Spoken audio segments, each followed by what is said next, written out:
Hello friends, welcome back to your channel house to home. So சம்மரில் என்ன விதைக்கலாம் அப்படிங்கிறது தான் இன்றைக்கி டாபிக். ஸோ நிறைய விதைகள் வந்து நான் வாங்கியிருக்கிறேன். அது மட்டும் இல்லாமல் போன எபிசோடில் பார்த்துருந்தவங்களுக்கு தெரியும், நம்ம வீட்டுக்கு புதுசாக 10 க்ரோ பேக் வேறு வந்திருக்குது. ஸோ அந்த க்ரோ பேக் தான் நான் பிளான் பண்ணி விதைக்க போகிறேன். அது உங்கள்கிட்டையும் ஷேர் பண்ணலாம், உங்களுக்கும் கண்டிப்பாக அது யூஸ்ஃபுல்லாக இருக்கும் நான் நம்பினேன். ஸோ அதனால தான் இந்த எபிசோட். ஸோ வாங்க வீடியோக்கு போய் நான் என்னென்ன விதைகள் வாங்கியிருக்கிறேன், என்னென்ன விதைக்க போகிறேங்கிறத பார்த்துடலாம். ஸோ இந்த சீசனில் நம்ம தோட்டத்தில் இருக்கிற க்ரோ பேக் பார்த்தீங்கன்னா எல்லாமே க்ரீன் க்ரோ பேக் தான். ஸோ இது வந்து நல்லா திக்காக இருக்கும், லைஃப் நல்லா வருதுங்கிறதுனால தான் இந்த க்ரோ பேக் நம்ம வாங்கியிருக்கிறோம். ஸோ எல்லாத்துலேயும் வந்து ஒரு முக்கால்வாசி தான் உரமும் மண்ணும் கலந்து போட்டிருக்கிறோம். கீழே வந்து காக்கோபிட் போட்டு தான் இது எல்லாமே போட்டிருக்குது. ஆல்ரெடி நான் வந்து நிறைய எபிசோடில் வந்து மண் எப்படி நம்ம அசம்பிள் பண்ணுறோம், அதாவது எப்படி நம்ம போடணும் அப்படிங்கிறத நான் உங்களுக்கு சொல்லியிருக்கிறேன். ஸோ அதனால் இந்த தடவை தனியாக காட்டல. நீங்கள் பழைய எபிசோட்ஸ் பார்த்தீங்கன்னா உங்களுக்கு தெரியும் என்னோடய மண் கலவை என்னவாக இருக்கும் அப்படிங்கிறது. யூஸ்வலாக வந்து வேப்பம் புண்ணாக்கு, மண், அதே மாதிரி எரு, இது 3 தான் நான் கலந்து போடுவோம். கீழே வந்து கோகோபிட் போடுவோம், வேறு எதுவுமே இல்லை. ஸோ என்கிட்ட பழைய விதைகளும் கொஞ்சம் இருந்தது, புதுசாக இந்த சீசனுக்காக நான் வாங்கின விதைகளும் இருக்குது. ஸோ இதெல்லாம் வந்து மோஸ்ட்லி சம்மருக்கு நல்லா வர்ற காய்கறிகள், நல்ல ஈல்டு கொடுக்கும், உங்களை வந்து கண்டிப்பாக ஏமாற்றாது. ஸோ என்னென்னங்கிறது இப்போ பார்த்துடலாம். ஸோ இந்த சீசனில் ஒரு 10 செடிகளுக்கான விதைகள் நான் வாங்கியிருக்கிறேன். அது போக முன்னாடி இருந்த விதைகளும் இருக்குது. ஒரு சில செடிகள் பார்த்தீங்கன்னா சம்மரில் வந்து உங்களுக்கு ரொம்பவே நல்ல வரும். உதாரணத்துக்கு பார்த்தீங்கன்னா முள்ளங்கி, கத்திரிக்காய், அது எல்லா சீசன்லையுமே வரும். கீரை, இதெல்லாம் வந்து நல்லா வரும். அது போக ஒரு சில செடிகள் கொஞ்சம் பராமரித்தா நீங்கள் நல்லா பார்த்துக்கிட்டா வர மாதிரியான காய்களும் இருக்குது.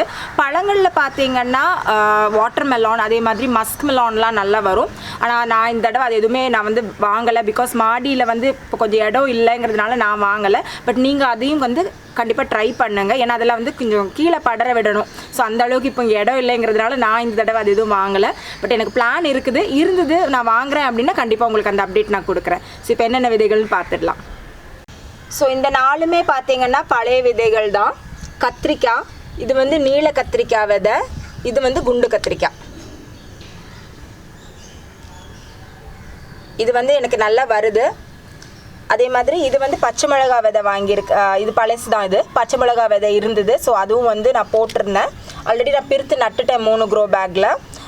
அது நான் காட்டுறேன் உங்களுக்கு தனியாக. க்ரோ பேக் இது தான். ஸோ பச்சை மிளகா செடி போட்டிருக்கிற க்ரோ பேக் இது கொஞ்சம் பெரிய க்ரோ பேக்குங்கிறதுனால 3லேருந்து 4 வரை நம்ம வந்து தாராளமாக நடலாம். இது நான் போன எபிசோட்லேயே உங்ககிட்ட காட்டியிருக்கிறேன். ஸோ 3 செடி இருக்குது.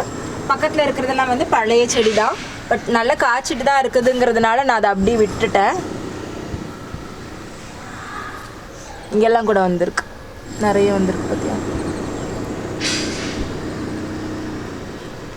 ஸோ ஒவ்வொரு தடவையும் பறிச்சதுக்கு அப்புறமா அந்த கம்பை, அதுமாதிரி அந்த கிளையை வந்து உடச்சி விட்டோம் அப்படின்னா புது கிளைகள் வரும். அப்புறமா கிளஸ்டர் பீன்ஸு, எங்கள் சைடெல்லாம் பார்த்தீங்கன்னா சீன அமெரிக்கான்னு சொல்லுவாங்க. தமிழ் நாட்டு சைடெல்லாம் வந்து கொத்தவரைங்கான்னு சொல்கிறாங்க. ஸோ அந்த விதையும் வந்து என்கிட்ட இருக்குது.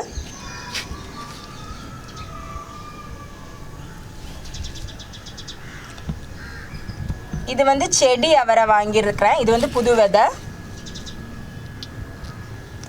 செடி அவரையே வந்து நான் லோக்கலாக ஒரு ஷாப்லேருந்து வாங்கினேன். அந்த விதையுமே என்கிட்ட இருக்குது. 2மே செடி அவரை தான், கொடி மாதிரி போகாது. இந்த அவரை செடி என்கிட்ட ஆல்ரெடி ஒரே ஒரு செடி இருக்குது, அதை காட்டுறேன். இந்த செடி எப்படி வளருங்கிறத தெரியாதவங்களுக்காக நான் இன்னொரு தடவை காட்டுறேன். செடி அவரைங்கிறது இதுதான். இது கொடி மாதிரி வளராது, ஒரு சின்ன செடி மாதிரி தான் வரும். கிட்டத்தட்ட ஒரு 1.5 அடியிலேருந்து 2 அடிக்குள்ளே நீங்கள் இந்த செடியை வந்து மெயின்டைன் பண்ணலாம். ஸோ அவரைக்காய் பாருங்கள் காய்ச்சிட்ருக்குது. இங்கெல்லாம் வந்து பூ அழகாக பூத்து இப்போ தான் சின்னதாக வந்துட்டுருக்குது. ஸோ ஒவ்வொரு தடவையும் இந்த மாதிரி பூத்து காய்ச்சதுக்கு அப்புறமா வந்துட்டு அந்த ஸ்டெம் வந்து இந்த மாதிரி இருக்கும், ரொம்ப காஞ்சிடும். அதை மட்டும் நீங்கள் கட் பண்ணி விட்டீங்க அப்படின்னா பக்கத்தில் இருந்து கிளைகள் வர ஆரம்பிக்கும், செடி வந்து நல்லா அடர்ந்து வளரும். மற்றபடி இதுக்கு வந்து பெரிய உரம்லாம் எதுவும் இல்லைங்க, வெறும் எரு மட்டும்தான் நாங்கள் போடுறோம். பெரிய மெயின்டெனன்ஸ்லாம் எதுவுமே கிடையாது. இந்த இலையுமே வந்து தளிராக இருக்குது அப்படின்னா இதை கூட நீங்கள் வந்து நார்மலாக கீரை பொரியல் பண்ணுற மாதிரி பண்ணி சாப்பிடலாம், ரொம்ப டேஸ்ட்டாக இருக்கும். அப்புறம் பார்த்தீங்கன்னா இது சிகப்பு கீரை. சிகப்பு கீரை வந்து யூஸ்வலாக சென்னையில் கிடைக்கிறதில்ல. ஆனால் இந்த டேஸ்ட் எங்கள் வீட்டில் எல்லாருக்குமே ரொம்ப பிடிக்குங்கிறதுனால நாங்கள் இதை வளர்த்துட்ருக்கோம். ஸோ நம்ம வீட்டிலே வளர்த்து அது கிடைக்கிறப்ப நமக்கு இன்னும் சந்தோஷம்தான். ஸோ அதனால இந்த சிகப்பு கீரை வந்து விதை மறுபடியும் வாங்கியிருக்கிறேன். பட் என்கிட்ட வளர நான் மறுபடியும் ரொட்டேட் பண்ணுவேன். பட் இருந்தாலும் இந்த தடவை வந்து பார்த்தப்ப நம்ம கை சும்மா இருக்காதுல்ல, அந்த மாதிரி தான் இது வாங்கிட்டோம்.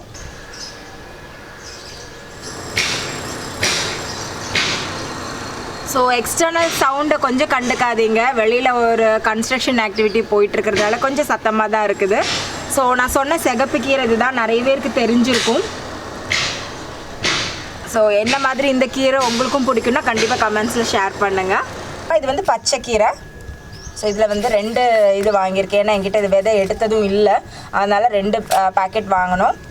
அப்புறம் வந்து பாலக் வாங்கியிருக்கிறேன். நான் இதுவரை பாலக் வளர்த்ததில்லை, ஸோ இந்த தடவை ட்ரை பண்ணணுங்கிறதுக்காக பாலக்கீரையோட விதைகள் வந்து வாங்கியிருக்கிறேன். இது வந்து முள்ளங்கி வந்து நம்ம கீரையும் சாப்பிடலாம், முள்ளங்கி வளர்ந்ததுக்கப்புறம் முள்ளங்கியும் சேர்த்து வந்து பொரியல் பண்ணி சாப்பிடலாம், அருமையாக இருக்கும். சம்மரில் உங்களை ஏமாத்தாத காய்கறிகளில் வந்து ஒன்று தான் இந்த முள்ளங்கி. இதில் ரொம்ப பராமரிப்புலாம் தேவையில்லை. நீங்கள் விதை போட்டு வளர தொடங்கிச்சுன்னா ஒரு 3 months to 4 monthsக்குள்ளேயே 3.5 monthsலேயே உங்களுக்கு வந்து இந்த ஈல்டு கிடைக்கும். நீங்கள் வந்து முள்ளங்கியை வந்து அறுவடை பண்ணிடலாம். இது மோஸ்ட்லி வந்து நீங்கள் வந்து வளர்க்குறீங்க பிகினர் அப்படின்னா கண்டிப்பாக முள்ளங்கி போட்டு வளங்க. பிகாஸ் இதில் ரொம்ப பராமரிப்பு தேவையில்லைங்கிறதுனால யாருக்காக இருந்தாலும் ஈஸியாக வளர்க்க முடியும், உங்களை டிசப்பாயிண்ட் பண்ணாது. இது பார்த்தீங்கன்னா கவு பீஸு லாங்காக இருக்கும்ல, நீட்டமாக ஒரு பீன்ஸ் மாதிரி, பயத்தங்கான்னு சொல்லுவாங்க, அந்த விதை தான் இது. பட் இது வந்து கொடி வகை. யூஸ்வலாக சம்மருக்கு வந்து கொடி வகைகள் அந்த அளவுக்கு சூட் ஆகாது. பாவக்காய் பொடலங்காலாம் நீங்கள் வளர்க்கலாம். பீன்ஸ் வகைகள்லாம் வளர்க்குறது வந்து கொஞ்சம் கஷ்டம்தான். ஸோ இதை நான் போடணுமா வேண்டாமா நானே யோசிச்சுட்டு தான் இருக்கிறேன். பட் உங்களுக்கு யாருக்காவது தெரியும்னா கண்டிப்பாக சொல்லுங்கள், போட்டு விதையை வேஸ்ட் பண்ண வேண்டாம்னு ஒரு மனசுக்குள்ளே இருக்குது. ஸோ இதோட ப்ரைஸ் பார்த்தீங்கன்னா 25 rupees. ஸோ மோஸ்ட்லி எல்லா விதைகளோட ப்ரைஸுமே வந்து 25-30 அந்த ரேஞ்சில் தான் இருக்கும். அப்புறமா வந்து பீர்த்தங்காய் விதையும் வாங்கியிருக்கிறேன். இது வந்து லாங், கொஞ்சம் நீட்டமாக வளர்கிற பீர்த்தங்காய் வெரைட்டி இது. அதுக்கப்புறம் வெண்டைக்காய் என்கிட்ட வந்து உங்களுக்கே தெரியும், என் வெண்டைக்காய் செடியில் ஆல்ரெடி ஷூட்டிங்க்கு போயிடுச்சு. ஸோ ஆனைக்கொம்பனோட விதை என்கிட்ட இருக்குது. பட் பச்சை வெண்டைக்காய் என்கிட்ட விதை இல்லைங்கிறதுனால நான் அந்த பச்சை வெண்டைக்காய் விதை மட்டும் தனியாக வாங்கியிருக்கிறேன். ஸோ இதெல்லாம் தான் இந்த சீசனுக்கு நான் வாங்கின விதைகள். அப்புறமா நான் வாங்குகிற விதைகள் பற்றி நிறைய பேர் கேட்டிருந்தேங்க, என்ன பிராண்ட் விதைகள் வாங்குகிறேன் அப்படிங்கிறதா. எப்போவுமே நான் வாங்குகிற விதைகள் வந்து இந்த நிஸ்கோ அப்படிங்கிற இந்த கம்பெனி தான். ஸோ 90% இந்த விதைகள் வந்து சக்ஸஸ் ரேட் எனக்கு கொடுக்குது. அண்ட் இது எல்லா இடத்துலையுமே கிடைக்கும். நார்மலாக சின்ன சின்ன நர்சரி ஷாப்ஸில் கூட இந்த விதைகள் வந்து உங்களுக்கு கிடைக்குது. ஸோ இது நீங்கள் தாராளமாக வாங்கலாம். நான் பர்சனலி இதை ரெக்கமெண்ட் பண்ணுவேன். அதுக்கப்புறமா வாங்குறது வந்து ஃபார்ம் ஃப்ரெஷ் அப்படிங்கிற விதை. இந்த நிஸ்கோ வந்து பார்த்திங்கன்னா ஒரு 20-25 rupees அந்த ரேஞ்சில் இருக்கும். அந்தந்த செடிகளோட ரேட் பொறுத்து இருக்கும். ஃபார்ம் ஃப்ரெஷ் கொஞ்சம் காஸ்ட்லி தான். இது வந்து 40-45 rupees. இது நான் வந்து எங்கேயும் வந்து தமிழ்நாட்டில் பார்த்ததில்லை. இது மோஸ்ட்லி அம்மா வந்து கேரளா போயிட்டு வரப்போ வந்து வாங்கிட்டு வருவாங்க. இந்த விதைகள் கூட நல்ல ஒரு அறுவடை உங்களுக்கு வந்து கொடுக்குது.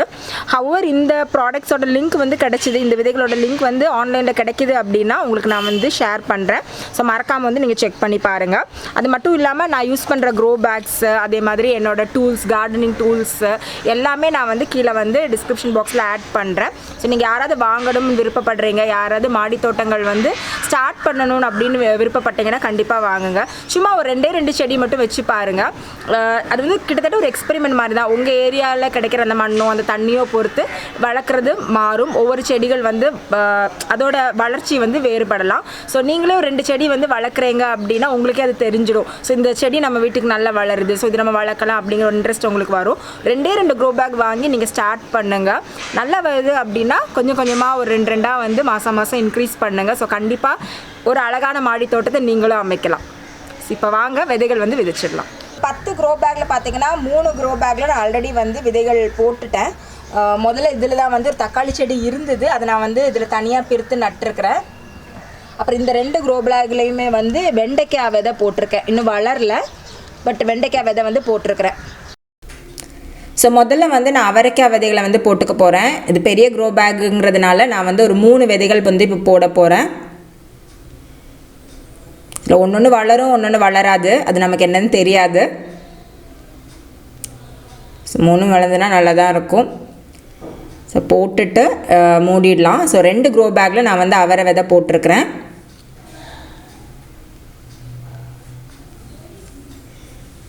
ஒரு 1 inch அளவுக்கு நீங்கள் வந்து குழி தோண்டினா போதும். அடுத்தது வந்து பயத்தங்காய் லாங் பீன்ஸோட விதைகள் வந்து இப்போ போட்டுக்கலாம். ஸோ சுமார் ஒரு 5 ஹோல் கிட்ட தோண்டிட்டு ஒவ்வொரு ஹோல்லையும் நான் 2 போடுறேன். முன்ன சொன்ன மாதிரி தான், ஒவ்வொன்று வரும் ஒன்று வராது. ஸோ அதனால் 2 நான் போட்டுக்கிறேன். மொரோவர் வெயிலில் வந்து இந்த படர்ற செடிகளை வளர்க்குறது வந்து ரொம்பவே கஷ்டமான ஒரு விஷயம். நிறைய பூச்சிகளும் வரும். ஸோ இதோட பராமரிப்பு பற்றி உங்கள் யாருக்காவது தெரியும்னா கண்டிப்பாக வந்து கமெண்ட்ஸில் சொல்லுங்கள். அது எனக்கு ரொம்ப யூஸ்ஃபுல்லாக இருக்கும். இப்போ நான் பார்த்தீங்கன்னா ஒரு 3/4 அளவுக்கு தான் வந்து மண்ணும் உரமும் கலந்து போட்டிருக்கிறேன். ஏன்னா இது கொஞ்சம் வளர்ந்ததுக்கப்புறமா மறுபடியும் வந்து எரு வந்து போடுவோம். ஸோ வந்து கரெக்டாக இருக்கும். முதலே நல்லா ஸ்டஃப் பண்ணிடுறத விட ஒரு 3/4 போட்டுட்டு அதுக்கப்புறமா நீங்கள் போட்டிங்கன்னா நல்லாயிருக்கும். அடுத்து வந்து வெண்டை விதை வந்து போட்டுக்க போகிறேன். முதல்ல நான் காட்டின 2 க்ரோ பேக்கில் போட்டிருந்த விதை வந்து யானைக்கொம்பன் விதை, அந்த பெரிய வெண்டைக்காய் இருக்கும்ல ரெட் கலர், அந்த விதை. இப்போ நான் போடுறது வந்து பச்சை வெண்டைக்காய் விதை. ஸோ ஒரு க்ரோ பேக்கு ஒரு 4 விதைங்கிற அளவுக்கு நான் போடுறேன்.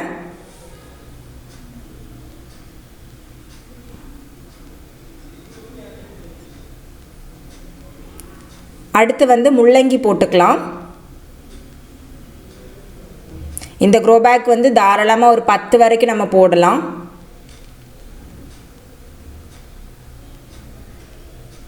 இதுவுமே வந்து ஒவ்வொரு இன்ச்சு சைஸ் ஹோல் தான்.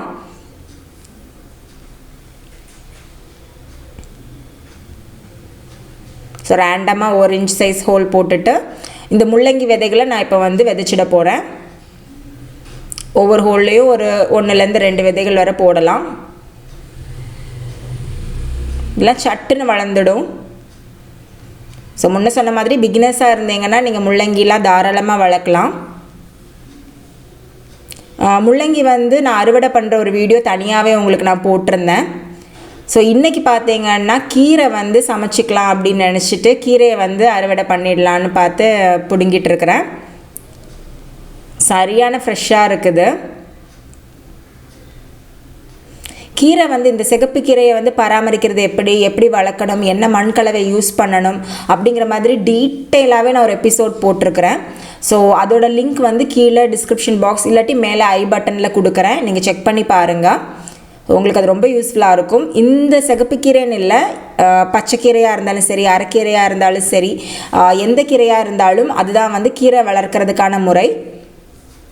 அந்த எபிசோடில் ரொம்ப டீட்டெயில்டாக உங்களுக்கு இருக்கும். இந்த க்ரோ பேக்கை வந்து செட் பண்ணுறதுலேருந்தே நான் டீட்டெயில்டாக காட்டியிருப்பேன். வெயில் காலங்களில் கீரைக்கு வந்து 2 நேரமும் வந்து நீங்கள் தண்ணி ஊற்றணும். காலையிலையும் தண்ணி ஊற்றணும், ஈவினிங்கும் தண்ணி ஊற்றணும். ஆனால் கீரை வளர்கிறதுக்கு வெயிலும் தேவை. ஸோ இது ஃபுல்லாக எடுத்துட்டு அதுக்கப்புறமா வந்து இந்த வேர்களை வெட்டி இந்த மண்ணிலேயே போட்டுக்கலாம். அது காஞ்சு அதுவே மறுபடியும் அதுக்கு உரமாயிடும்.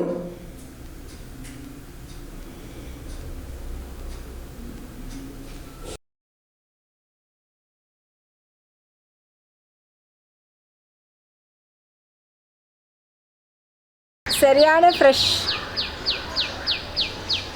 ஸோ கொஞ்சம் மேலேயே வந்து பார்த்திங்கன்னா கொஞ்சம் பெருசாக வளர்ந்த மாதிரி இருந்த கீரைகள் எல்லாத்தையும் நான் முதல்ல எடுத்துட்டேன். இன்னும் கொஞ்சம் விட்டு வச்சுருக்கிறேன். இன்னும் அதுவும் ஒரு தடவைக்கு வரும். அண்ட் இன்றைக்கி நமக்கு தேவையான கீரை நம்ம தோட்டத்துலேருந்து ரொம்ப ஃப்ரெஷ்ஷாக நமக்கு கிடச்சிருச்சு. கடையில் வாங்கினீங்கன்னா கூட இவ்வளோ ஃப்ரெஷ்ஷாக அவங்களுக்கு கிடைக்காதுங்க. அப்படியே பறிச்சுட்டு போய் அப்படியே சமைச்சு சாப்பிட்றது நிஜமாவே ஒரு சூப்பர் ஃபீல் தான். ஸோ கண்டிப்பாக இந்த எபிசோடு உங்கள் எல்லாருக்குமே ரொம்பவே பிடிச்சிருக்கும்னு நம்புகிறேன். மறுபடியும் ஒரு டேஸ்டியான ரெசிபி இல்லாட்டி வேறு ஏதாவது ஒரு இன்ட்ரெஸ்டிங்கான எபிசோடோடு உங்கள் எல்லோரும் நான் மீட் பண்ணுறேன். தேங்க்ஸ் ஃபார் வாட்சிங் ஹவுஸ் டு ஹோம்.